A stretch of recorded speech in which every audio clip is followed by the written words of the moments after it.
Viewers আসসালামু আলাইকুম। নতুন একটা ভিডিওতে আপনাদের স্বাগতম। তো আপনারা দেখছিলেন যে আমাদের মিনি পুকুরটাকে নীল পুকুরে কনভার্ট করা হয়েছে এবং সেখানে 80% কাজ কমপ্লিট হয়ে গেছে। যারা ফেসবুকে আমার সাথে কানেক্ট আছেন তারা জিনিসটা দেখেছেন, যারা ইউটিউব থেকে দেখেছেন তারা দেখতে পারেন নাই, কারণ ইউটিউবে আমি আপলোড দিতে পারি নাই। তো সেই জন্য আপনাদের বলবো, যারা ইউটিউব থেকে দেখছেন তারা অবশ্যই আমার ফেসবুক অ্যাকাউন্টটাকে ফলো দিয়ে রাখবেন, এবং যারা ফেসবুক থেকে দেখছেন অবশ্যই ইউটিউবটাকে সাবস্ক্রাইব করে রাখবেন।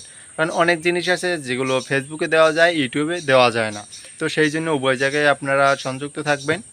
তো মিনি পুকুরটার কাজ মোটামুটি শেষ আপাতত। এখন এখানে মাছ ছাড়া উপযুক্ত হয়ে গেছে। পরবর্তীতে কিছু এখানে আপডেট করব।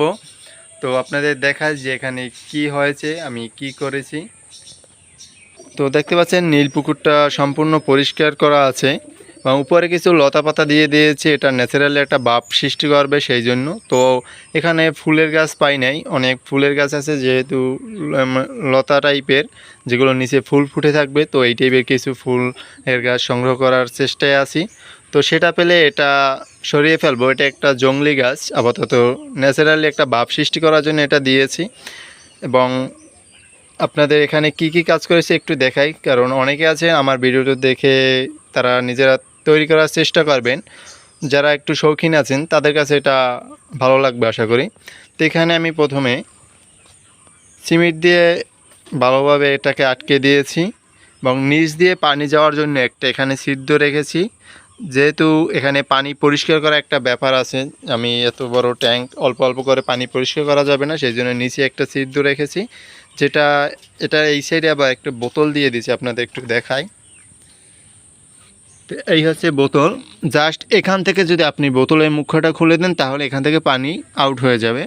এবং এছাড়াও এইখানে আমি একটা পাইপ দিয়ে দিয়েছি। এটার দেওয়ার কারণ হচ্ছে এটা একটা নির্দিষ্ট পরিমাণ উচ্চতা বজায় রেখে পাইপটা দিয়েছি, যেটার কারণ হচ্ছে এখানে যদি অতিরিক্ত পানি চলে আসে বা অতিরিক্ত পানি অনেক সময় মোটর দিয়ে যদি পানি দেই বা বৃষ্টির পানির কারণে যদি ওভারলোড হয়ে যায়, তখন ওভারলোডের পানিটা এখান থেকে বের হয়ে যাবে, কারণ মাছ চলে যাওয়ার কোনো ভয় থাকবে না।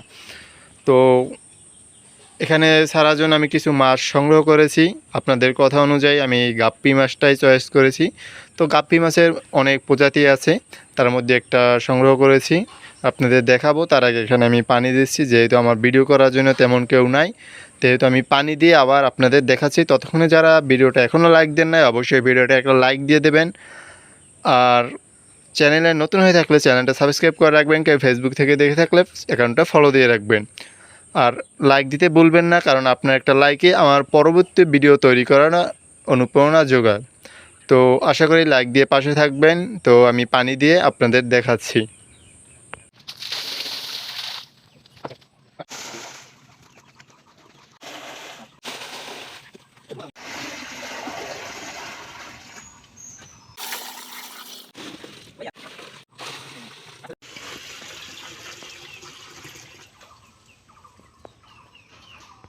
তো অবশেষে 21 বালতি পানি দিয়ে এটাকে সম্পূর্ণ করলাম।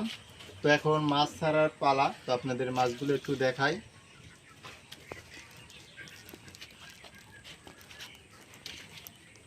তো এগুলো কোন প্রজাতির গাপ্পি মাছ আপনারা যারা জানেন একটু জানাবেন। দোকানদার কী যেন নাম বলছিল আমাকে, ইয়ালো, তারপর আমার আর কিছু মনে নেই, আপনাদের পরে জানাতে পারবো। তো আপনারা যারা মাছ চিনেন, মাছ সম্পর্কে অভিজ্ঞ আছেন, তারা অবশ্যই জানাবেন যে এগুলো কোন প্রজাতির গাপ্পি মাছ। তো এখন এগুলোকে ছেড়ে দেব। তো ছেড়ে দেওয়ার আগে পানির টেম্পারেচারের সাথে কিছুটা সামঞ্জস্যতা আনতে হয়। তো সেই জন্য আমি আগেই পানির সাথে এগুলোকে দিয়ে রাখছিলাম এভাবে। তো এখন আর সময় নষ্ট করার প্রয়োজন নেই, সরাসরি ছেড়ে দিতে পারবো। তো আপনাদের একটু ছেড়ে দিয়ে দেখাবো। এবং এরপর এখানে আবার শামুক ছাড়বো। তো শামুকও আনছিলাম এখানে ছাড়ার জন্য। তো সেগুলো ছাড়বো, বিদেশি প্রজাতির শামুক। তো আগে মাছগুলোকে ছাড়ি। এত বড় ট্যাঙ্কে এখানে 6টা মাছের মতো আছে, 3 জোড়া।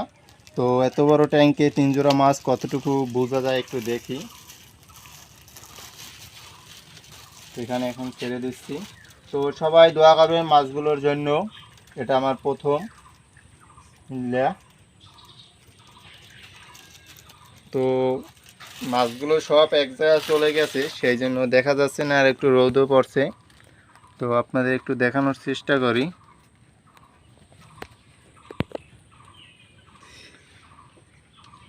ক্যামেরায় তেমন একটা দেখা যাচ্ছে না, কারণ পানির রং অনেকটাই নীল দেখাচ্ছে।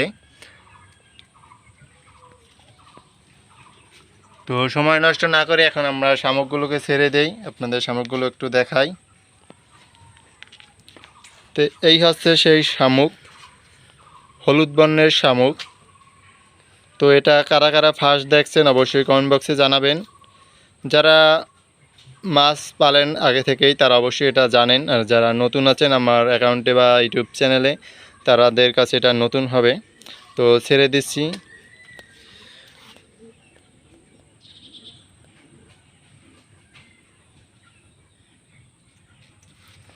তো সবাই এগুলোর জন্য দোয়া করবেন। আজকের ভিডিওটা এই পর্যন্তই। কোনো প্রকার বুঝতে সমস্যা হলে বা বলতে এটি হলে অবশ্যই ক্ষমা দৃষ্টিতে দেখবেন। তো পরবর্তী ভিডিওর জন্য অবশ্যই আপনারা চ্যানেলটা সাবস্ক্রাইব করে নোটিফিকেশনটা অন করে রাখবেন। ধন্যবাদ সবাইকে।